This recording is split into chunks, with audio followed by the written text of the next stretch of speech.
নমস্কার বন্ধুরা, রুমার ন্যাচারাল ব্লগে আপনাদের সবাইকে স্বাগত জানাই। দেখুন, ক্রিসমাস ডে কিন্তু চলে গেছে আর ব্লগটা কিন্তু আমার দিতে একটু লেট হয়ে গেল। ক্রিসমাস ডে উপলক্ষে যে কেকটা বানিয়েছিলাম সেটা দিতে আমার লেট হয়ে গেল।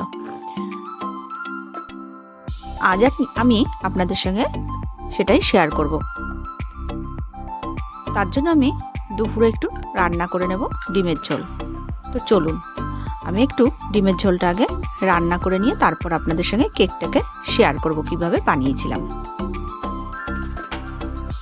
এদিকে কিন্তু আমি ডিমটা সেদ্ধ করে নিয়েছি, সেটা আপনারা দেখতেই পেলেন।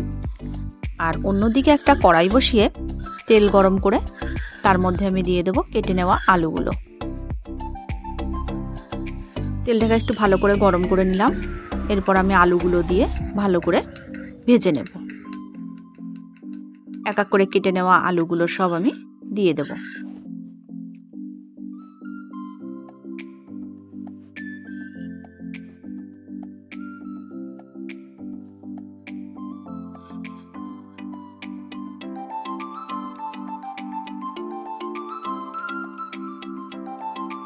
কেটে নেওয়া আলুগুলো দিয়ে এর মধ্যে আমি দিয়ে দেব লবণ এবং হলুদ। লবণ আর হলুদ দিয়ে ভালো করে আলুটাকে লাল লাল করে ভেজে নেব।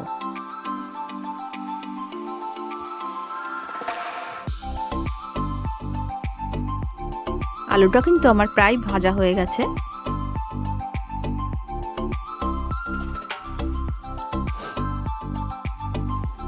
লাল লাল করে আলুটাকে আমি ভেজে নিয়েছি।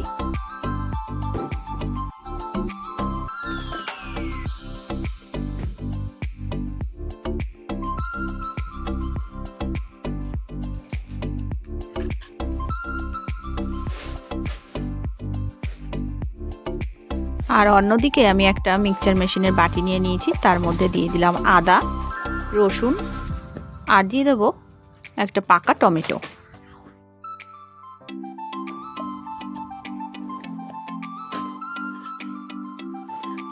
এগুলি দিয়ে আমি একটা পেস্ট তৈরি করে নেব।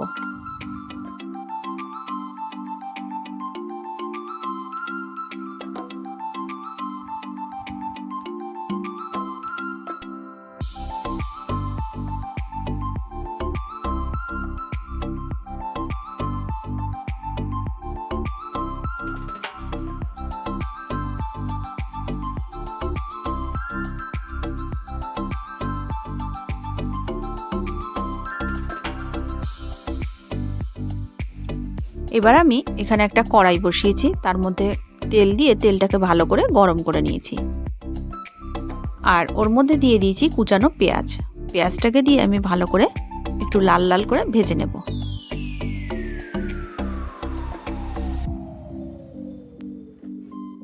আর এর মধ্যে দিয়ে দেবো আমি হলুদ, লঙ্কার গুঁড়ো আর দিয়ে দেবো একটু লবণ। এগুলি দিয়ে পেঁয়াজটাকে আমি ভালো করে ভেজে নেব।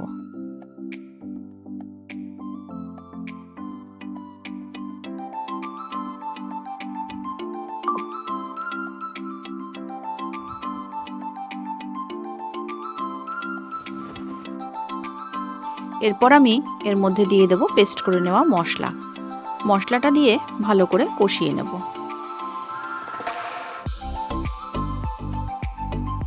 তারপর দিয়ে দেব জিরের গুঁড়ো, লবণ, জিরের গুঁড়ো এবং লবণ দিয়ে আবারও ভালো করে কষাতে থাকবো।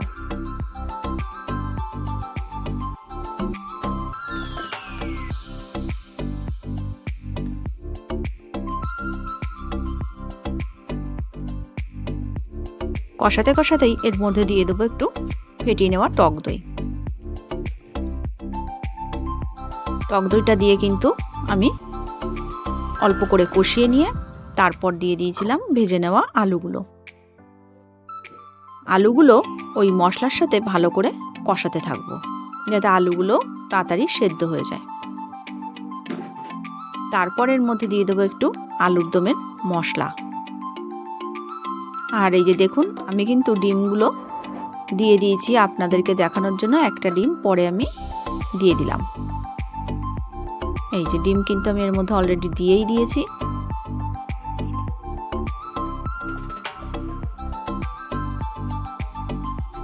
এবার আমি একটু ভালো করে নেড়ে নিলাম।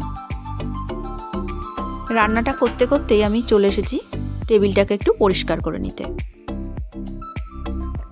তো দেখুন আমি জিনিসপত্রগুলো সব একটা গামলার মধ্যে নিয়ে নিয়েছি। বোতলগুলো গামলার মধ্যে নিয়ে তারপর টেবিলটাকে আমি একটু ভালো করে ঝুলটুলগুলো ঝেড়ে পরিষ্কার করে নিচ্ছি। এই যে এখানে একটু ঝুল পড়েছিল, ওই জন্য আমি একটু ঝুলটা একটু বারুনটা দিয়ে ঝেড়ে টেবিলটাকে পরিষ্কার করে নেব।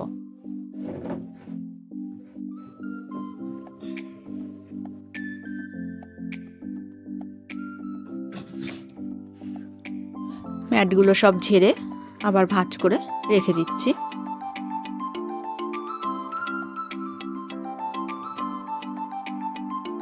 বন্ধুরা, শীতকাল মানেই কিন্তু ছোটবেলা, কাজ করে এগোনো যায় না।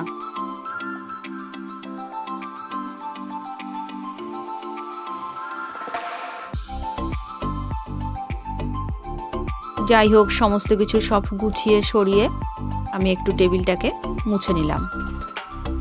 মুছে পরিষ্কার করে আবার জাগার জিনিসগুলো সুন্দর করে জায়গায় গুছিয়ে রাখলাম।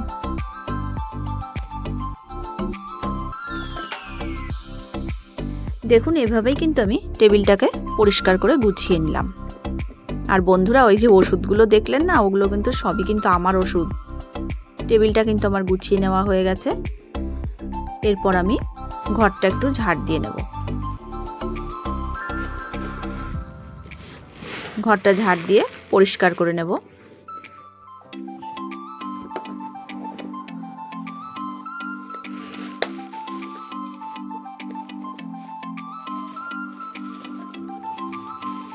দেখুন বন্ধুরা, এই যে আমার টেবিলটা কিন্তু পরিষ্কার করে নেওয়া হয়ে গেছে। এবার আমি ঘরটাকেও পরিষ্কার করে ঝাড় দিয়ে নিয়েছি। এগুলো কিন্তু আপনাদের সঙ্গে শেয়ার করলাম। আর দেখুন বন্ধুরা, কুকুরের বাচ্চা কিভাবে আমার গ্রিলের ফাঁকা দিয়ে ঘরের মধ্যে ঢুকে যাচ্ছে। দেখুন, একটু দেখলেন তো কিভাবে ঢুকে বেরিয়ে গেল। তাড়া দিলাম তাই বেরিয়ে গেল। আর আমার মেয়ে দেখুন খালি ওদেরকে ডাকছে। চলুন এবার আপনাদের সাথে কেকটা শেয়ার করি। কিভাবে আমি কেকটা তৈরি করেছিলাম সেটা আপনাদের সঙ্গে এবার শেয়ার করি। এখানে আমি নিয়ে নিয়েছি কেকে দেওয়ার জন্য টুটি ফুটি, কিশমিশ, কাজু, চেরি, বাদাম, খেজুর, মোরব্বা, এগুলো সব আমি নিয়ে নিয়েছি কেকে দেওয়ার জন্য। তার আগে আপনাদেরকে দেখালাম চিনি নিয়ে নিয়েছি 1 কাপ। আর এই যে চিনিটাকে আমি একটু গুঁড়ো করে নিলাম যাতে ভালো করে মিশে যায়।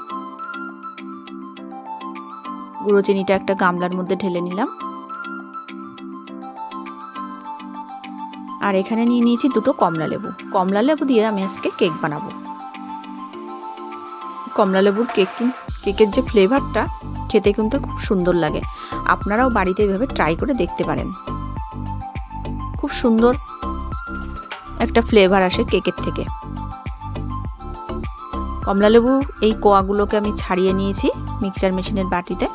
আর এটাকেও আমি একটা পেস্ট তৈরি করে নেব। বন্ধুরা, তাই বলে কিন্তু আমি খুব মিহি করে পেস্ট করব না, একবার একটু ঘুরিয়ে নেব। আর ওই গুঁড়ো চিনির মধ্যেই আমি দিয়ে দিচ্ছি বেকিং পাউডার আর বেকিং সোডা।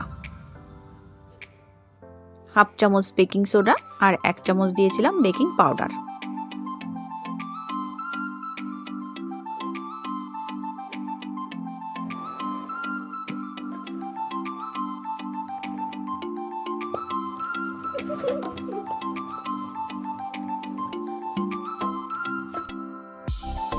আর এই যে কমলা লেবুর পেস্টটা কিন্তু আমার রেডি হয়ে গেছে। এটা দেখুন, এই যে এখান থেকে ছেঁকে আমি রসটাকে বের করে নিচ্ছি।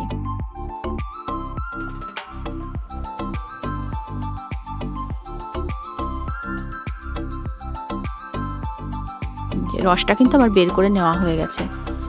ওই ছিবড়াগুলো আমি দিলাম না আর কি, কারণ মুখে বাঁধবে, তার জন্য আমি রসটাকে বের করে নিলাম।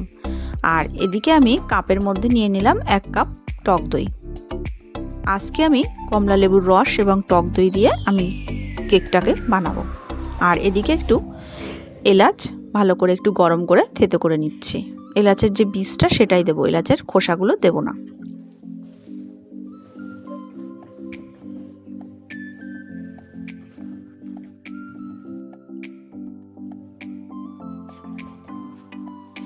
চিনির মধ্যে কমলা লেবুর রসটা দিয়ে দিলাম।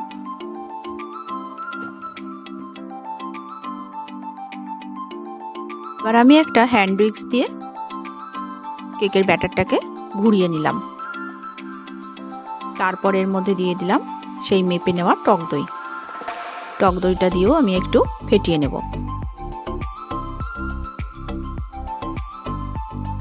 আর এলাচ যেটা গুঁড়ো করে নিয়েছিলাম তার থেকে খোসাগুলোকে একটু আলাদা করে ওর বীজগুলো গুঁড়ো গুঁড়ো করে সেটা আমি এর মধ্যে দিয়ে দিলাম। আর দিয়ে দেবো রিফাইন্ড অয়েল তেল, হাফ কাপ মতো রিফাইন্ড অয়েল তেল দিয়ে দিলাম।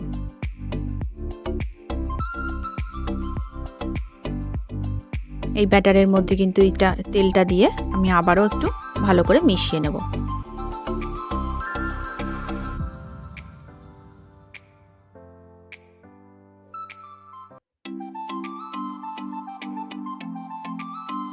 এরপর মেপে নেওয়া ময়দাটা আমি এর মধ্যে অল্প অল্প করে দিয়ে, একবারে কিন্তু ময়দাটা দেবেন না আপনারা, অল্প অল্প করে ময়দা দেবেন আর হ্যান্ড উইক্স দিয়ে মেশাতে থাকবেন।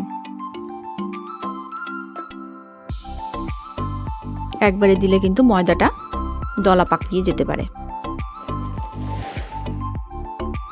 তাই আমি দুবারে ময়দাটাকে দিয়ে হ্যান্ড উইক্স দিয়ে ঘুরিয়ে নিয়েছি।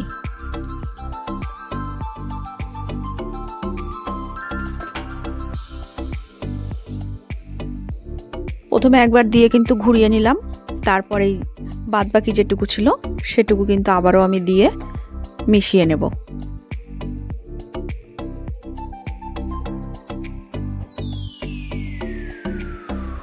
দেখুন বন্ধুরা, আপনারা কিন্তু দেখতেই পেলেন আমি প্রথমে একটু দিয়ে নিয়েছিলাম, তারপরে যে আবারও একটু দিয়ে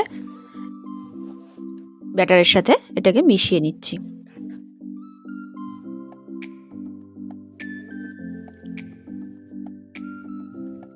এরপর এর মধ্যে দিয়ে দেব 2 চামচ আমুল দুধ। আমুল দুধ দিয়েও ব্যাটারের সঙ্গে ভালো করে মিশিয়ে নেব। আর মেশানোর সময় আপনারা কিন্তু খুব স্পিডে মেশাবেন না, আলতো হাতে এটাকে মেশানোর চেষ্টা করবেন। আর দেখতেই পেলেন আমি একটা কড়াইয়ের মধ্যে বালি গরম করতে বসিয়েছি, আর সেই বালির মধ্যেই বাটিতে অল্প একটু বাটার দিয়ে বাটারটাকে গরম করে নিলাম। বাটারটাও কিন্তু আমি এই ব্যাটারের মধ্যে ঢেলে দিলাম। আর আমার যে টুটি ফুটিগুলো ছিল সেই টুটি ফুটিগুলো এর মধ্যে দিয়ে দিলাম।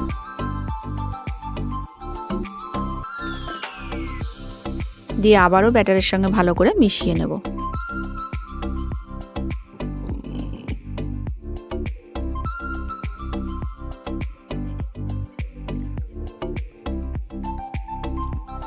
এরপর ওর মধ্যে দিয়ে দিলাম বেকিং পাউডার, বেকিং সোডা।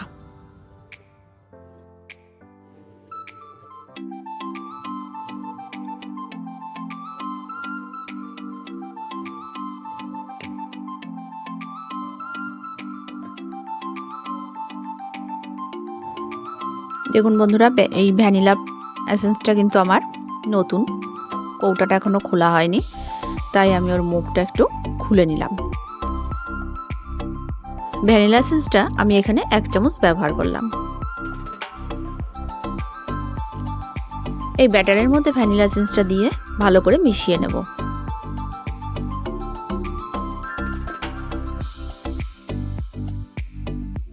এভাবে আপনারাও বাড়িতে করবেন, আর এক এক করে দিতে থাকবেন আর এক এক করে মেশাতে থাকবেন।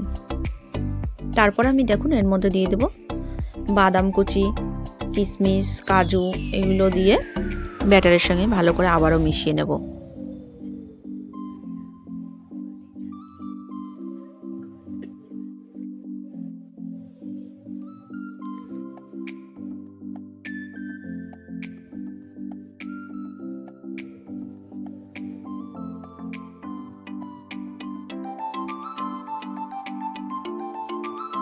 বন্ধুরা, বড়দিন মানেই কেক খাওয়া।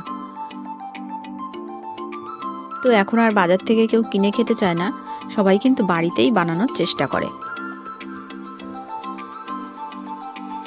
আর এখানে আমি অল্প একটু এলাচের গুঁড়ো দিয়ে দিলাম, যেটা আমি গুঁড়ো করে নিয়েছিলাম সেই এলাচের গুঁড়োটা এখানে একটু দিয়ে দিলাম, ফ্লেভারটা ভালো আনার জন্য।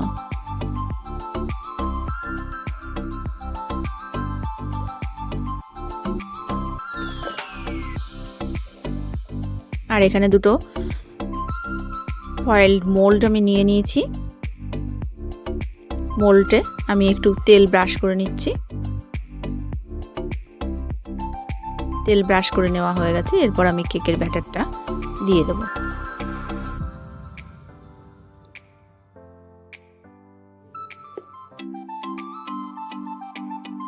পুরোপুরি ভরে দেবেন না ফয়েল মোল্ডে, অল্প একটু ফাঁকাও রেখে দেবেন, কারণ কেকটা যখন ফুলবে তখন কিন্তু ওপরের দিকে উঠে পড়ে যেতে পারে। তার জন্য কিন্তু একটু মোল্ডে দিয়ে একটু ফাঁকা রেখে দেবেন, যাতে কেকটা ফুলতে পারে। দেখুন আমি কিন্তু দিয়ে ওই যে উপরের থেকে অনেকটা কম দিয়ে দিয়েছি, কারণ একটু ফাঁকা রেখে দিয়েছি, ওই যে যাতে ফুলতে পারে।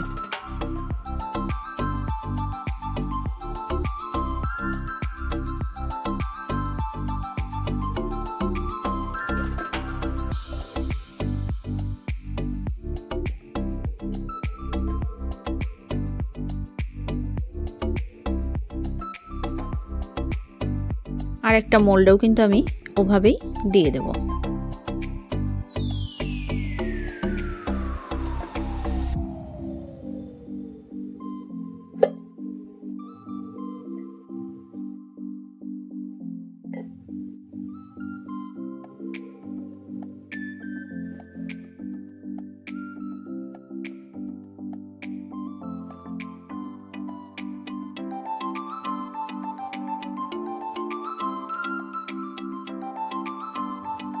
দেখুন বন্ধুরা, আমার দুটো মোল্ডে দেওয়া হয়ে গেছে, তারপরেও কিন্তু আমার আরেকটু ব্যাটার বেঁচে ছিল। তো আমি কি করলাম, এখানে চায়ের কাপগুলোতে আমি একটু ব্যাটারটাকে ঢেলে দিলাম। ভাবলাম যে দেখি একই সঙ্গে যদি বেক করা যায়। তো এখানে বেক করা যাবে না, কারণ দুটো মোল্ড বসানোর পর দুটো মোল্ডের সাইজ কিন্তু এক, আর এই কাপের সাইজটা একটু হাইটে উঁচু হয়ে যাচ্ছে, যার কারণে ঢাকার অসুবিধা হয়ে যাবে। তাই বন্ধুরা এটা ঢেলেছিলাম, কিন্তু এটা আর আমি দিতে পারলাম না, কারণ হাইটে একটু উঁচু বলে এটা ঢাকতে অসুবিধা হয়ে যাবে, আর ভালো করে না ঢাকলে কেক কিন্তু ফুলবে না। তার জন্য আমি দিয়ে চেক করেও দেখলাম, যে দেখছি যে না হচ্ছে না, ওই জন্য এটাকে আর ওদের সঙ্গে বেক করলাম না। এটাকে পরে আমি মেয়েদেরকে প্যানকেক বানিয়ে দিয়েছিলাম।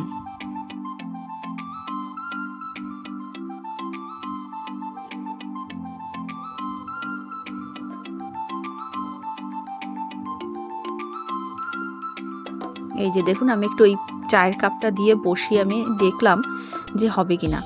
তো দেখছি যে না হচ্ছে না, কারণ ওটা একটু হাইটে বড় হয়ে যাচ্ছে, সেই জন্য ওটাকে আমি নামিয়ে নিয়েছিলাম। আর বন্ধুরা, সবার প্রথম কিন্তু আমি এই কেকটা রেডি করে নিয়েছিলাম, কারণ মেয়েরা ক্রিসমাস ট্রি সাজিয়ে ওরা এই কেকটা তখন কাটবে বলে আমি প্রথমে এই কেকটা রেডি করে নিয়েছিলাম।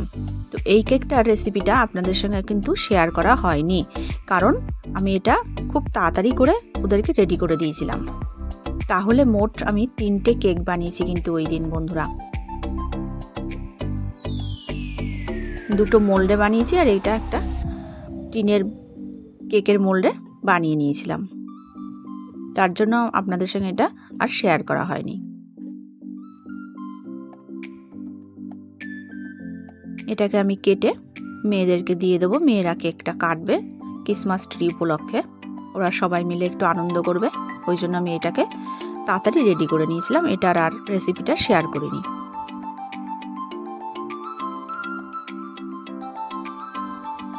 বন্ধুরা, কেকটা কেমন হয়েছে আমাকে কমেন্টে জানাবেন। চলুন, মেয়েরা কেমনভাবে আমার ক্রিসমাস ট্রিটা সাজিয়েছে একবার দেখে নিন। দেখুন, শুধু আমাদের বাড়ির মেয়েরা না, আমার আশেপাশের বাচ্চাগুলোও সব এসেছিল। ওরা প্রতি বছরই ক্রিসমাস ট্রি সাজায়, তো প্রতি বছরের মতো এবছরে ওরা ক্রিসমাস ট্রি সাজিয়ে নিয়েছিল, আর সঙ্গে ওদের সঙ্গে ছিল আরও 2-1টা বাচ্চা। আজ ভিডিওটা এটুকুই, দেখা হবে নেক্সট কোনো ভিডিওতে।